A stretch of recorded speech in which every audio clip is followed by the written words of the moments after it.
Shalom saudaraku, selamat sore. Kita berjumpa lagi dalam acara Renungan Senja, yaitu untuk membahas khotbah yang sudah disampaikan pada hari Minggu yang lalu. Khotbah kita minggu lalu berjudul Mengapa Orang Benar Bisa Mengalami Kegagalan. Saudaraku, kita selama ini taunya orang benar harusnya berhasil, tidak gagal. Tapi orang benar seperti apa yang bisa mengalami kegagalan dan kesukaran yang kehilangan yang luar biasa. Nah, mari kita perhatikan 2 Petrus pasal 2 ayat 7. Saya bacakan untuk saudara. Tetapi ia menyelamatkan Lot, orang yang benar, yang terus-menerus menderita oleh cara hidup orang-orang yang tak mengenal hukum dan yang hanya mengikuti hawa nafsu mereka saja. Orang yang tak mengenal hukum dan mengikuti hawa nafsu saja. Nah, saudaraku, orang benar ternyata bisa tinggal di tengah-tengah orang yang fasik. Dan kalau dia orang benar, dia akan menderita melihat perbuatan orang-orang fasik tersebut. Nah, mengapa ada orang benar bisa bertahan di tengah-tengah orang fasik? Nah, itu tadi ada hawa nafsu. Dia sudah mengenal Tuhan, tetapi tindakannya berbeda dengan apa yang diharapkan oleh Tuhan. Seharusnya seorang penjudi yang bertobat, dia tidak lagi berkawan terus di tengah-tengah orang penjudi.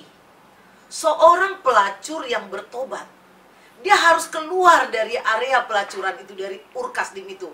Sekalipun di situ mungkin ada sumber keuangan. Ya, ada orang pernah datang kepada saya, "Kak, saya ini tidak ada penghasilan, tetapi saya ada investasi di judi bola di keluarga saya. Nah, kalau saya keluar makan saya dari mana?" Tetapi hidupnya hidup dalam dia orang benar, dia tahu itu salah. Tapi dia berpikir disitulah sumber uangnya. Nah, ini saudaraku. Nah, banyak sekali orang berlindung di balik kata-kata firman Tuhan yang mengatakan, nah, Tuhan itu kan penuh kasih karunia. Tuhan tidak akan menghukum lagi. Itu betul, saudaraku. Tuhan tidak akan menghukum anak-anak yang sudah dia tebus dengan darahnya. Kita adalah sudah ditebus. Dia nggak menghukum. Tetapi jangan lupa ada konsekuensi. Ada tanggung jawab. Nah, misalnya, ya, kalau ada api, kita taruh tangan kita, itu bukan lalu tangan kita terbakar. Itu bukan hukuman, itu konsekuensi. Orang benar memiliki akal, ya. Akal budi ini dituntun oleh Roh Kudus untuk meninggalkan, ya, apa yang membahayakan. Roh Kudus itu berbicara di hati nurani, mengatakan, keluar kau dari tempat ini. Tapi kita selalu memandang daya tarik uang misalnya. Daya tarik finansial. Ada orang begini, anak muda beberapa kali saya layani, kebetulan orang tuanya orang berada. Jadi dia bergaul dengan anak-anak sesama orang berada. Nah, ternyata sebagian besar teman-temannya ini sudah memakai narkoba. Dia tadinya anak Tuhan, gak kepengen lah melakukan itu. Tapi dia ada terus di situ. Dia bilang gak apa-apa, ya namanya teman. Nanti kalau aku gak ada di sana lagi, cari teman susah lagi. Nah, seperti itu. Dan akhirnya dia jatuh bahkan lebih parah. Karena teman-temannya ini ternyata mengumpan dia. Berusaha supaya sama-sama jatuh dan sama-sama bisa menghasilkan, dia bisa membawa penghasilan. Kalau dia terus belanja, ya itu membantu. Nah, ini saudaraku, seperti itulah Lot. Maka dikatakan di Kejadian pasal 14 ayat 11, ya, dari ayat 10 saya baca. Di lembah Sidim itu di mana-mana ada sumur aspal. Ketika Raja Sodom dan Raja Gomora melarikan diri, jatuhlah mereka ke dalamnya. Dan orang-orang yang masih tinggal hidup melarikan diri ke pegunungan. Segala harta benda Sodom dan Gomora beserta segala bahan makanan yang dirampas musuh, lalu mereka pergi. Juga Lot, anak saudara Abraham, beserta harta bendanya dibawa musuh, lalu mereka pergi, sebab Lot itu diam di Sodom. Nah, saudaraku, Alkitab mengatakan tadi di 2 Petrus bahwa Lot ini orang benar, tapi dia tinggal di tengah-tengah orang-orang fasik. Sekarang pemerintahan daripada negaranya atau kotanya itu mengalami ditawan, lari, dan akhirnya terjebak sumur aspal. Lalu ditangkapin orang-orang di kota itu, termasuk Lot, saudaraku. Nah, kita tidak bisa bilang, oh, aku ini orang benar. Biarpun aku di sini, Tuhan pasti nyelamatin aku. Saudaraku, cara Tuhan menyelamatkan bukan dengan pola pikir kita. Cara Tuhan menyelamatkan, Dia punya program. Dia akan katakan, keluar kau dari tempat itu. Jangan engkau hijau matamu melihat uang yang ada di sana. Lihat kerugian-kerugian yang akan kau alami. Lama-lama kau tertarik dengan dosa itu. Dan kemudian seluruh hartamu pun ludes. Bukan hanya hartamu, keluargamu pun ludes. Nah, saya katakan kepada saudara, banyak di antara kita ya yang tidak peduli dengan konsekuensi ketika seseorang masih mengalami kenikmatan. Suatu hari saya masuk di salah satu salon, dan orang itu, maaf, dia bencong. Lalu dia berkata kepada saya mulai memberitakan Injil kepada dia supaya dia merdeka karena dia orangnya baik. Lalu dia katakan, aduh tante, saya masih enjoy. Nanti ya kalau udah nggak enjoy, nanti saya pasti bertobat deh tante. Nah, kita tidak tahu. Kemudian dia salon kalau siang, malam dia suka pergi keluyuran. Entah kenapa dia sakit dan tidak sempat bertobat. Meninggal. Tidak ada lagi artinya kebaikan dia, saudaraku, karena dia dikenal sebagai orang bebal, orang yang tidak mau menerima anugerah. Nah, ketika sesuatu yang buruk terjadi, kebanyakan kita langsung berpikir, salah siapa ya? Tuhan kok nggak tegur gua? Ini kenapa saya bisa seperti ini?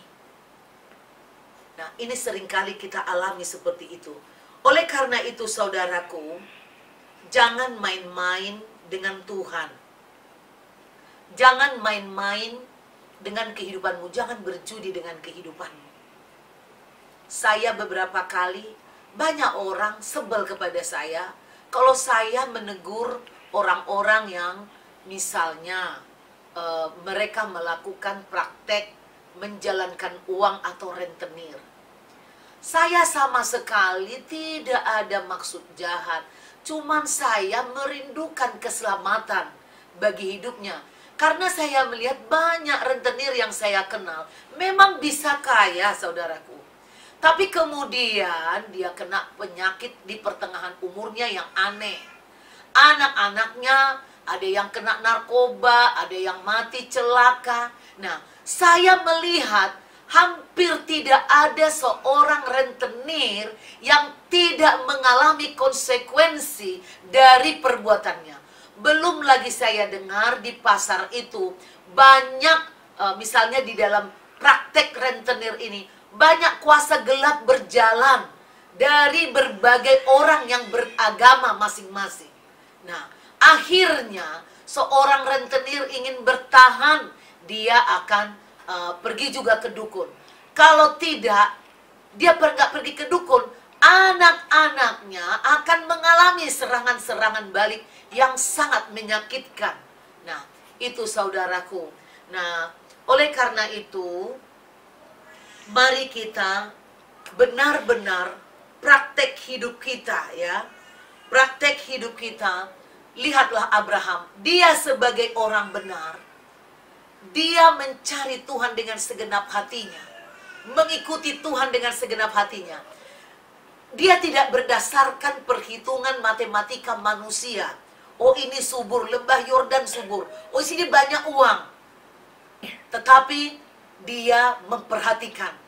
Sekalipun di sini subur, sini banyak uang, di sini banyak saya bisa kaya raya. Tapi orang-orangnya rusak, orang-orangnya brengsek. Ini bisa merusak hidup saya. Ini berusaha merusak iman saya. Ini bisa merusak keluarga saya. Aku lebih baik cari dan berdoa, Tuhan, apa bisnis yang baik yang harus saya kerjakan? Mungkin juga saudara melakukan bisnis-bisnis yang tidak halal, yang tidak benar. Secara kalian lihat, oh teman-teman bisa berhasil kok, bisa kaya. Tapi jarang orang menceritakan masalah-masalah yang dihadapinya. Dia hanya menunjukkan kebanggaannya bahwa dia kaya. Saudaraku, hidup ini bukan berbicara hanya tentang kekayaan harta. Kedamaian tidak bisa dibeli dengan uang.